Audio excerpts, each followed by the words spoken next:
सुप्रभात बच्चों, कैसे हैं आप सब। मैं आशा करती हूँ कि आप लोग घर पे बहुत ही अच्छे से होंगे और जो भी पाठ आपको पढ़ाया जा रहा है उसका आप मन से अध्ययन भी कर रहे होंगे।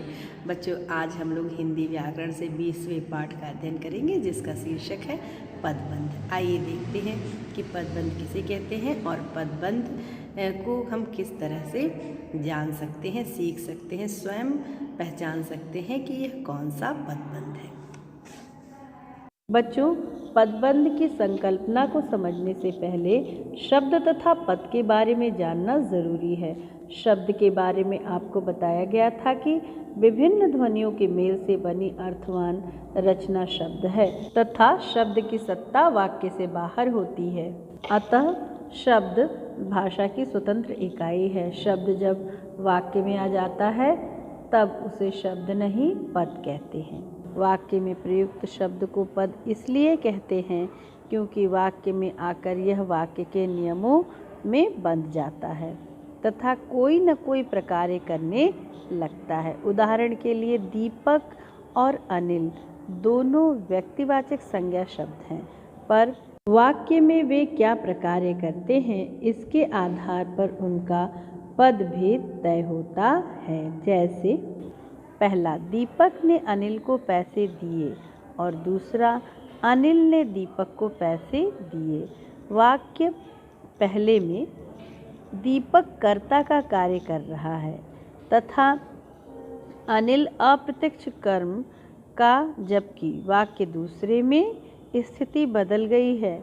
यहाँ अनिल कर्ता का कार्य कर रहा है और दीपक अप्रत्यक्ष कर्म का। अतः वाक्य में पद का निर्धारण उसके प्रकार के आधार पर किया जाना चाहिए। पदबंध शब्द दो शब्दों पद तथा बंध से मिलकर बना है। पद का अर्थ आपको ऊपर बताया जा चुका है। बंध शब्द का अर्थ है बंधा हुआ या बंधन युक्त। वास्तव में पदबंध के अंतर्गत एक से अधिक पद एक साथ बंधकर या बंधन युक्त होकर आते हैं और वही प्रकार्य करते हैं जो प्रकार्य किसी एक पद द्वारा किया जा रहा था। इस बात को समझने के लिए निम्नलिखित वाक्यों पर ध्यान दीजिए। बच्चा आम खा रहा है, छोटा बच्चा आम खा रहा है, आपका छोटा बच्चा आम खा रहा है।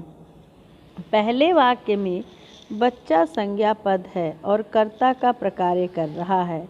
इसके स्थान पर हम छोटा बच्चा या आपका छोटा बच्चा भी रख सकते हैं क्योंकि एक से अधिक पदों का समूह भी वाक्य में वही प्रकार्य करता है जो अकेला बच्चा शब्द या बच्चा पद कर रहा था। देखिए वाक्य 2 तथा वाक्य 3। किसी एक इकाई के स्थान पर किसी दूसरे का रिप्लेसमेंट तभी हो सकता है जब दोनों समान प्रकार्य कर रहे हों।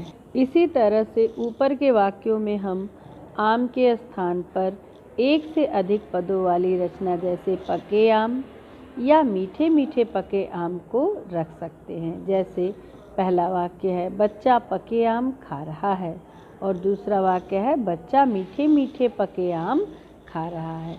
इसका अर्थ यही है कि पके आम तथा मीठे मीठे पके आम वही प्रकार्य कर रहे हैं जो वाक्य 1 में आम पद कर रहा था। इस तरह आपने देखा कि कोई भी शब्द वाक्य में आकर इसलिए पद कहलाता है क्योंकि वह कोई न कोई प्रकार्य करता है। अब यदि वही प्रकार्य एक से अधिक पदों के समूह या बंध द्वारा किया जाता है तो उसे पदबंध कहते हैं। बच्चों, पदबंध की परिभाषा इस तरह से है कि पदों के उस बंध या समूह को पदबंध कहते हैं जो वाक्य में वही कार्य करता है जो कार्य किसी एक पद के द्वारा किया जा रहा था। पदबंध के भेद प्रभेद, आइए इसका अध्ययन करते हैं। वाक्य में मुख्य रूप से 4 प्रकार के पदबंध आते हैं। पहला संज्ञा पदबंध, दूसरा विशेषण पदबंध, तीसरा क्रिया विशेषण पदबंध और चौथा क्रिया पदबंध। पहले पढ़ते हैं संज्ञा पदबंध।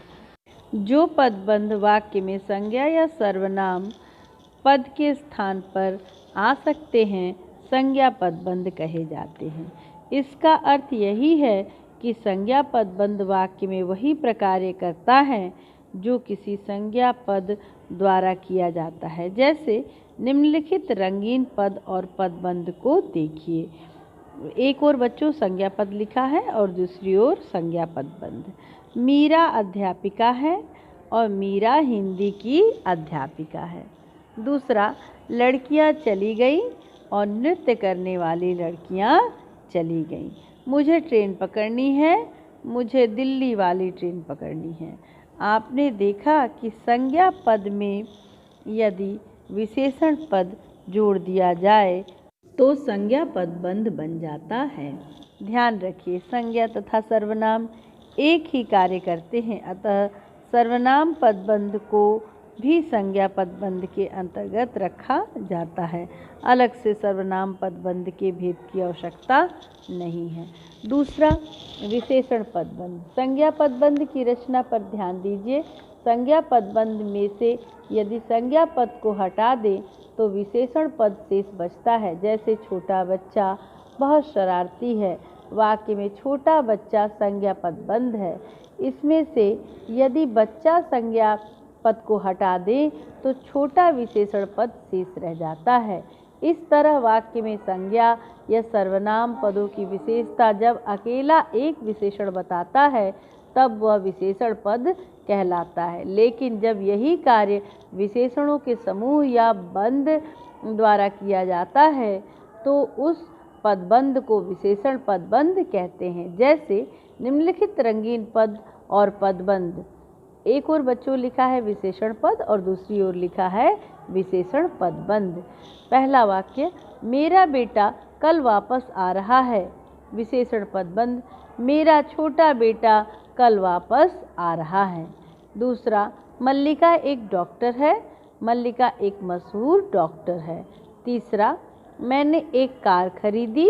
मैंने एक नई कार खरीदी। अतः विशेषण पदबंध भी वाक्य में वही कार्य करते हैं जो कार्य अकेला विशेषण पद करता है।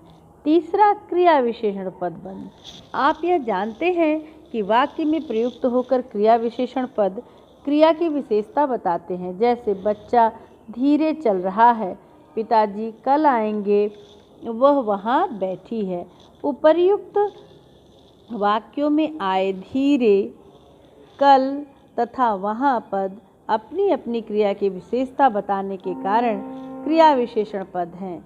यदि किसी क्रिया विशेषण पद के स्थान पर एक से अधिक क्रिया विशेषण पद मिलकर पदबंध के रूप में क्रिया की विशेषता बताने का कार्य करते हैं तो उस पदबंध को क्रिया विशेषण पदबंध कहा जाता है। अतः वह पदबंध जो क्रिया विशेषण पद के स्थान पर प्रयुक्त होकर वही कार्य करता है जो अकेला एक क्रिया विशेषण पद कर रहा था, तब उस पदबंध को क्रिया विशेषण पदबंध कहते हैं। जैसे निम्नलिखित रंगीन पद और पदबंध को ध्यान से देखिए। लिखा हुआ है एक ओर क्रिया विशेषण पद और दूसरी ओर क्रिया विशेषण पदबंध। पहला, वह धीरे चल रही है। वह बहुत धीरे चल रही है। दूसरा वाक्य, मैं कल पहुंचूंगा और मैं कल 4 बजे पहुंचूंगा। तीसरा वाक्य, सब लोग मंदिर गए हैं। सब लोग पुराने गणेश मंदिर गए हैं। चौथा, कल दावत में उसने बहुत खाया। कल दावत में उसने बहुत ज़्यादा खाया। तो आपने देखा बच्चों, एक और धीरे, कल, मंदिर, बहुत, इन शब्दों से क्रिया विशेषण का पता चलता है और दूसरी ओर क्रिया विशेषण पदबंध। जैसे वह बहुत धीरे चल रही है, इस वाक्य में बहुत धीरे, कल 4 बजे, पुराने गणेश मंदिर, बहुत ज़्यादा, ये जो शब्द आए हैं यह क्रिया विशेषण पदबंध का कार्य कर रहे हैं। चौथा, क्रिया पदबंध। जब भी क्रिया शब्द जब वाक्य में प्रयुक्त होता है तब उसमें सहायक क्रिया के प्रत्यय जुड़ते हैं। इस तरह मुख्य क्रिया तथा सहायक क्रिया से युक्त पूरी रचना अपने में पदबंध ही होती है तथा उसको क्रिया पदबंध कहते हैं। देखिए क्रिया पदबंध के कुछ उदाहरण। बच्चे मैदान में दौड़ रहे हैं। मैं रोज रात को मंदिर जाया करता था। माता जी से खाना नहीं बनाया जाता, इत्यादि। इन वाक्यों में दौड़ रहे हैं, जाया करता था, बनाया जाता, ये क्रियापद बंध है। बच्चों, अभी आपने इस पाठ का अध्ययन किया। अब आइए हम लोग पढ़ते हैं कि हमने इस पाठ से क्या सीखा। वाक्य में प्रयुक्त शब्द इसलिए पद कहलाते हैं क्योंकि वे वाक्य में जाकर कोई न कोई प्रकार्य करते हैं। वाक्य के किसी एक पद के स्थान पर यदि एक से अधिक पदों का समूह वही कार्य करे जो अकेला एक पद कर रहा था, तो पदों के ऐसे समूह को पदबंध कहते हैं। पदों का ऐसा बंध या समूह वाक्य में संज्ञा पद के स्थान पर जाकर वही कार्य करता है जो अकेला संज्ञा पद कर रहा था, तो पदों के उस बंध को संज्ञा पदबंध कहते हैं।